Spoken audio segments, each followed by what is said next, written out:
There are several ancient plants that are still alive today and can be found in the fossil record. Two of these plants are the ginkgo and the dawn redwood. These two have many similarities. They are both from China. They both can tolerate extreme environmental conditions and take lots of physical punishment and continue to survive.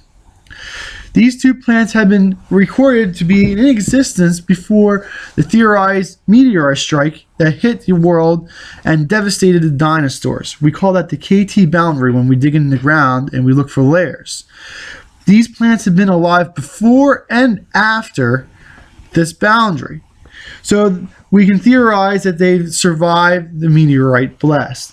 And after thinking about it a little more, we wanted to know why. How did this plant, what theories could we make to allow this plant to survive such a massive impact? A little bit has to do with where they were found and the genetics of this plant. This is what our theory consists of. Our theory consists of that the ginkgo and the dawn redwood were located in China, which is really far away from where the meteor strike hit in Central America. They were found in hilly sections where a plant could be put into the ground and survive a massive impact because of the geography. The blast or the tsunami that entailed wouldn't get to this area, or if it did, the amount of energy that would be put into the plant or the plant would experience from such a blast would be minimal. Then these two plants were actually located about 500 miles apart when they were first discovered in these ancient groves. So the locations that they were found in were good locations to survive a big blast on the other side of the planet. After the big blast, what animals were theorized to remain were small mammals such as mice. And these mice, after the big blast, they emerged and they were hungry and they were looking for something to eat. So they would go over to what plant material was left, which was the ginkgo and which was the dawn redwood, and they would try to survive by chewing on it. Today, ginkgos and dawn redwoods can take massive abuses. We know that because we grow them on our farm. They can take many types of girdle marks. They can take lots of mouse damage. They can take lots of buck rubs.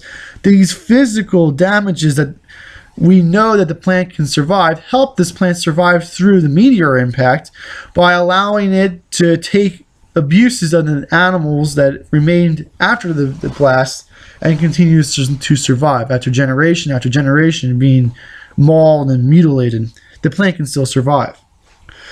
That's what makes our theory come together. Where the plants that the ginkgo and the dawn redwood were in China, they were very far away from the blast zone. After the blast, whatever animals remained fed upon the plant, and the plant could still survive. And these traits are which we can still see today when we grow the plant. They were both close to one another. Now the last part we want to talk about is why didn't the plant change? Like we heard about Darwin, and the plants will change from generation to generation to better suit themselves to the environment that they're in. And then we theorize that the reason that they don't change is so much is that the generations that it takes for a plant to go through Darwinism may take a couple generations.